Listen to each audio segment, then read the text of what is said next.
It is my intent to make this a series of essays, to tell the truth and to get some things off my chest.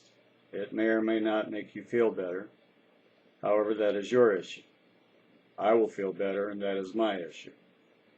Everything stated here that is not my opinion is the result of reading, researching the internet, logic, and life experience.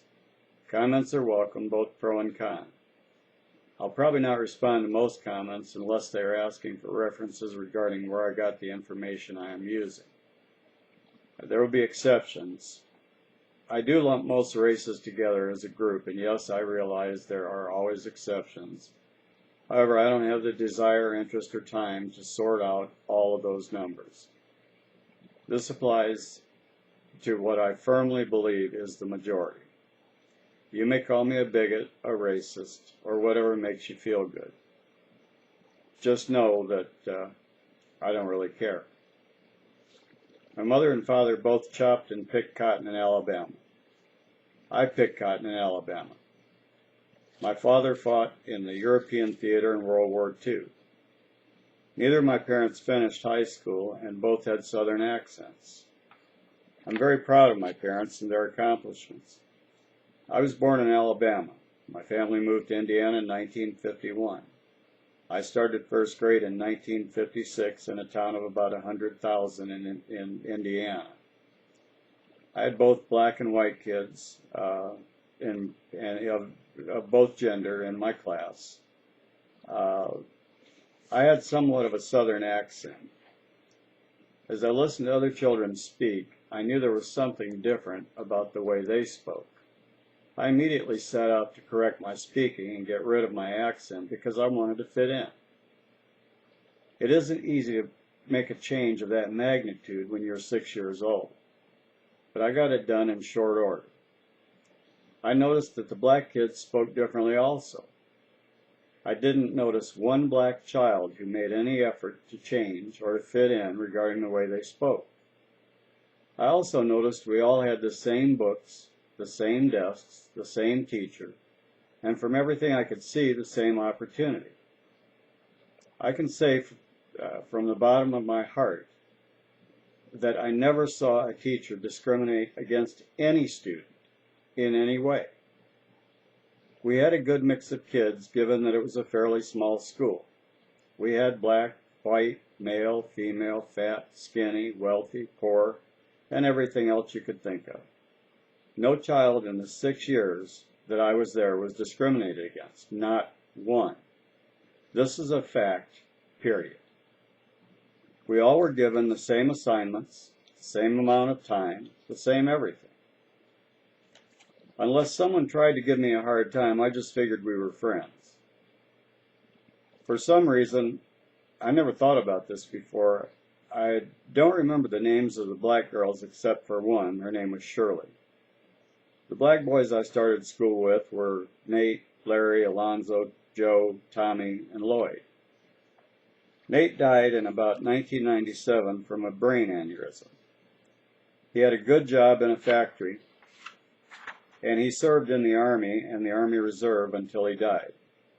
Nate and I had lost touch for about 20 years and had just reconnected about 2 months before he died.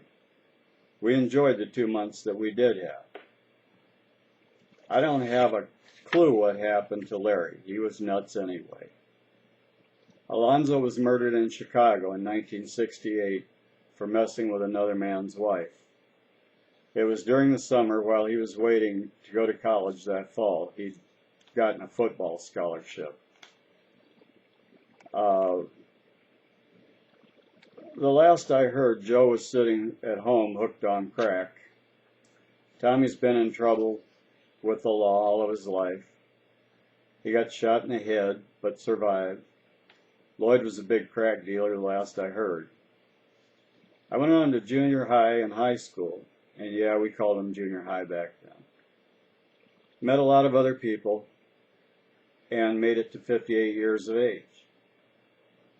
I look back, and I look at what is going on now, and to say I'm pissed off would be one of the biggest understatements of my life. I listen to people lying out of both sides of their mouth. I listen to people who weren't even there, running their politically correct bullshit to anyone who will listen, and even most who won't. The most important paragraph in this is the third. At school, we were all treated equally. My thoughts rambled, so whoever may read this, read it, watch it. You just have to bear with me.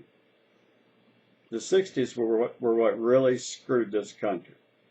I was there, and I know all of the reasons, but at this point, I don't think it matters much.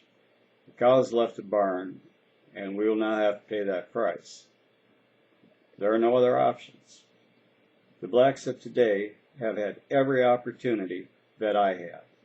In some instances, they have had advantages that I never had and never will have.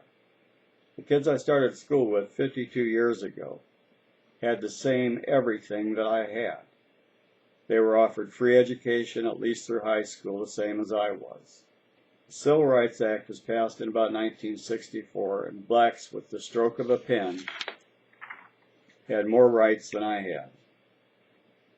All of the construction trades were wide open to blacks, more so than whites. Any company that did business with the government, and that just about includes every business, had to, by law, hire blacks even before whites. The bottom line is that most, and I do mean most, blacks made bad choices. Many dropped out of school, many turned to alcohol, many turned to drugs, and many, for whatever, felt good at the time. It felt good they did it. Out-of-wedlock birth rates among blacks have been between 60 and 80% since at least the 50s. When European immigrants came to this country, they usually moved into the same neighborhoods. They opened businesses, and they bought goods and services from each other within their own ethnic group. Second generation went to school or learned a trade, but the one thing they all had in common was the fact that they all learned to speak English properly. The third generation, all immigrants spoke in a manner that you couldn't tell what their heritage was. Soon it didn't matter so much where your ancestors came from. If Mary was pretty and nice, Johnny didn't care that he was German and she was Polish. They got married, and so it went. The ethnic crap all gets worked out. This also includes Mexicans. For the most part, second generation legal Mexicans speak good English, and I do emphasize legal. I think I'm going to stop this here for now, and because I don't want it to drag on indefinitely, and I'll be posting another one. Again, if you have any comments, feel free to put them up. It can't hurt my feelings. Thanks for your time. Thanks for listening.